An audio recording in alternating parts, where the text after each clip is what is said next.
Hello friends, स्वागत है आपका ओएसजी एकेडमी में। आज हम इस वीडियो में बात करने वाले हैं विस्तार पथ, जिसे कि बोला जाता है एक्सपेंशन पैथ।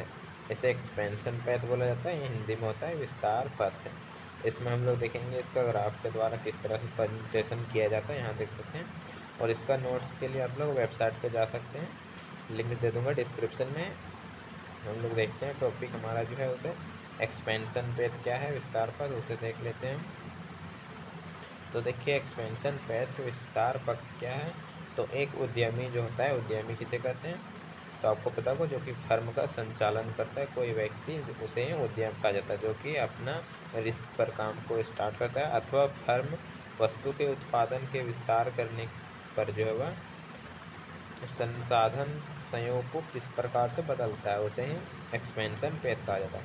यानी कि एक उद्यमी जो होता है, उद्यमी किसे कहेंगे, जो कि फर्म के वस्तु उत्पादन करने वाला जो महत्वपूर्ण व्यक्ति होता है उसे। तो यानी कि उद्यमी क्या करेगा, वो अपना फर्म में जो है वो फर्म यानी कि उद्योगों में वस्तु का उत्पादन विस्तार करना चाहेगा, उत्पादन में वृद्धि करना चाहेगा ताकि ज़्यादा लाभ हो। तो उसके लिए संसाधन संयोग को किस प्रकार बदलता है, उसे ही विस्तार पथ बताता है। यानी कि कैसे संसाधनों को बदला जा रहा है। विस्तार पथ से हमें यह भी पता चलता है कि उत्पादन बढ़ने पर साधन संयोग बदल जाता है। तो कितने साधन संयोग को बदला जाता है और कौन से साधन संयोग को बदला जाता है। और विस्तार पथ के किसी भी जो संयोग है, उससे उत्पादन करने का अर्थ होता है कि वस्तु की दी हुई मात्रा को न्यूनतम लागत पर उत्पादन करना है। विस्तार पथ पर कोई भी संतुलन बिंदु, वहाँ पे हमेशा लागत न्यूनतम होता है और उत्पादन अधिकतम होता है। यही विस्तार पथ में जो है वह उसका निर्णय किया जाता है कि कहाँ पर हमारा उत्पादन न्यूनतम हो रहा है और वहाँ पे जो हमारा कहाँ पे उत्पादन हमारा अधिकतम हो रहा है और उत्पादन का लागत जो है न्यूनतम है। यानी कि लागत कम होगा, उत्पादन अधिक होगा, तभी तो उद्यमी को लाभ मिलेगा। तो वह यही चाहता है कि विस्तार पथ पर हमें अधिकतम उत्पादन और न्यूनतम लागत की स्थिति को चुनना होगा। तो साधनों की कीमतें उस समय भी स्थिर होती हैं, क्योंकि हमेशा इसमें साधन को स्थिर मान लिया जाता है। इकोनॉमिक्स में कुछ मान्यताएं होती हैं। तो दो साधन जो होता है हम लोग मान लेते हैं, पहला श्रम है और दूसरा पूंजी है। इन दोनों साधनों की कीमतें दी हुई है और वह स्थिर है हमेशा के लिए। उसका अनुपात जो है समलागत रेखा AB के ढाल के बराबर होता है। यानी कि श्रम और पूंजी का अनुपात जो होता है वह उसके लागत रेखा AB के ढाल के बराबर होता है। हम लोग देखेंगे लागत रेखा क्या है। इसके पहले समुत्पाद वक्र जो होता है, समुत्पाद वक्र आइसो पॉइंट, उसका वीडियो बना दिएगा, उसे आप लोग देख लीजिएगा, लिंक दे दूंगा डिस्क्रिप्शन में। तो उसके बाद हम लोग विस्तार पर देख रहे हैं, फिर समलागत रेखा भी करा दिया जाएगा, आप लोग कमेंट कीजिएगा। तो इसके लिए जो समलागत रेखा वह AB है, हम लोग आगे देखेंगे AB कहाँ है।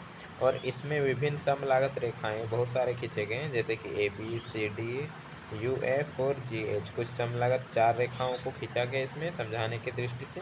देख सकते हैं यहाँ पे एक्स अक्ष हमारा जो इस टाइप का है, यहाँ पे श्रम की मात्रा को रखा गया है, वाई अक्ष पर पूंजी की मात्रा को रखा गया। इसमें पहला समलागत रेखा जो हमारा वह AB है, दूसरा CD है, तीसरा समलागत रेखा UF है और चौथा समलागत रेखा GH है। इसमें देखेंगे तो पहला जो समलागत रेखा वह नीचे है, चौथा समलागत रेखा ऊपर है। और किसी एक समलागत रेखा पर कोई भी बिंदु बना लीजिए आप लोग, तो वहाँ पे हमेशा लागत एक ही समान होता है और उत्पादन का लागत हमेशा एक होता है। इसी तरह इसमें उत्पादन का लागत अधिक होगा, इसमें उत्पादन का लागत कम होगा, क्योंकि यह ऊपर की ओर है या नीचे की ओर है। और इसमें विस्तार पथ कुछ इस टाइप से दिखाया गया। यह कैसे आता है, तो पहला समलागत रेखा AB था और इसके समय समोत्पाद वक्र यहाँ Q1 लिखा गया है, Q2 लिखा गया है, इस तरह से Q4 तक लिखा गया है। 4 आइसोक्वाइंट्स कर्व है, यानी कि समोत्पाद वक्र 4 है, समोत्पाद वक्र 3, समोत्पाद वक्र 2, समोत्पाद वक्र 1। तो इसमें जो है AB लागत रेखा और समोत्पाद वक्र है Q1। तो इससे जो संतुलन बिंदु स्पर्श रेखा बनता है, यानी कि इस तरह से मान लेते हैं हम लोग, यह हमारा था AB और यहाँ से समुत्पाद वक्र कुछ स्टेप से गुजरता है। अच्छा से करने की कोशिश करते हैं। तो यहाँ पे अगर टच करता है तो यह E1 बिंदु कहलाता है, यानी कि इक्विलिब्रियम बिंदु 1, संतुलन बिंदु पहला। इसी तरह समलागत रेखा CD की स्थिति में Q2 संतुलन बिंदु है, यानी कि E2। इसी तरह समलागत 3 में जो होगा Q3 के बिंदु E3, सम लागत 4 में E4 है संतुलन बिंदु। तो सभी संतुलन बिंदु को जब मिलाया जाता है तो इसे विस्तार पथ कहा जाता है, यानी कि उत्पादन प्रारंभ में इतना था, उस समय लागत इसका इतना था। धीरे धीरे उत्पादन बढ़ाया गया तो लागत भी बढ़ा, लेकिन यह हमेशा न्यूनतम लागत है। यहाँ इसलिए न्यूनतम है क्योंकि अगर हम एक उदाहरण से मानते हैं, इसको एक उदाहरण से बताते हैं। देख सकते हैं यहाँ पे यह लागत रेखा ए बी मान लीजिए, और हम समुत्पाद वक्र भी खींच देते हैं एक, तो कुछ स्टेप्स है, या Q1 मान लेते हैं, और यह ए है, और यह यहाँ पे बी है, सॉरी बी है। तो यहाँ पे अगर देखा जाए तो यहाँ देखेंगे आप लोग, तो यहाँ पे हमारा संतुलन होना चाहिए जो कि E1 हो जाएगा। लेकिन अगर संतुलन जो है वह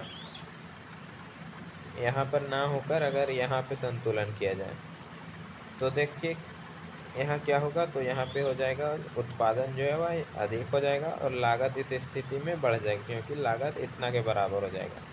यहाँ पे लागत जो है हमारा इतना के बराबर हो जाएगा, यहाँ के बराबर।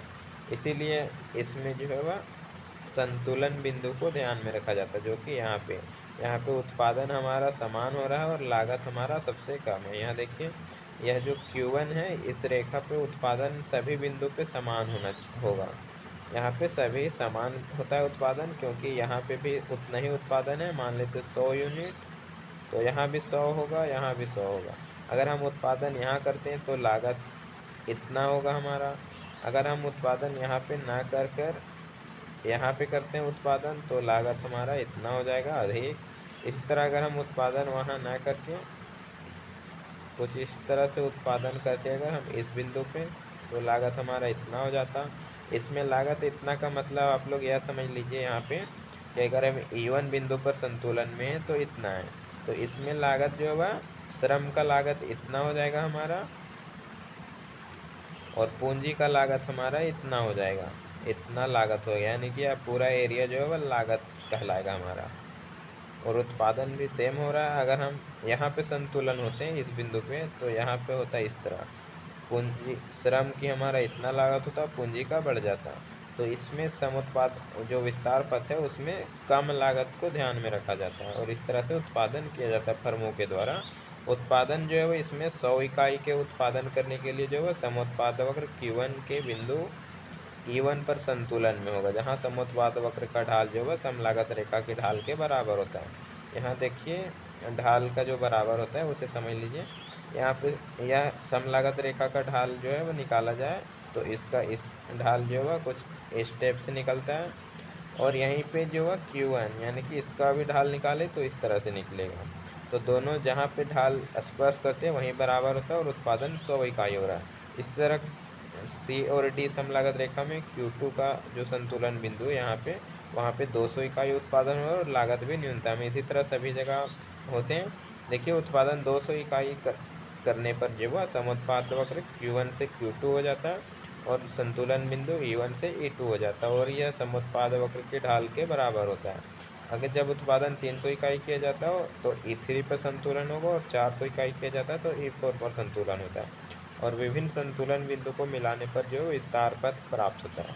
विस्तार पथ कैसे प्राप्त होता है, तो सम लागत रेखा और समुत्पाद वक्र का संतुलन बिंदु को मिलाने पर जो विस्तार पथ प्राप्त होता है, जहाँ पे साधनों की कीमतें स्थिर होती हैं और उत्पादन का विस्तार करने के अनुसार जो उत्पादन को जो बढ़ाता है, तो विस्तार पथ पर चलते जाता है ऊपर की ओर। आगे देखा जाए तो इसे पैमाना रेखा भी कहा जाता है, क्योंकि उत्पादन इस रेखा के अनुसार ही अपने उत्पादन को बढ़ाया जाता है। और विस्तार पथ की आकृति व ढाल जो है साधनों की सापेक्ष कीमतों तथा समुत्पाद वक्रों की आकृति पर निर्भर करता है कि कितना होना चाहिए। तो वीडियो अच्छा लगा लाइक कमेंट और चैनल को सब्सक्राइब कर लीजिएगा, और ग्रुप में जुड़िए सोशल मीडिया में, और नोट्स के लिए वेबसाइट पर जाइए, लिंक डिस्क्रिप्शन में है।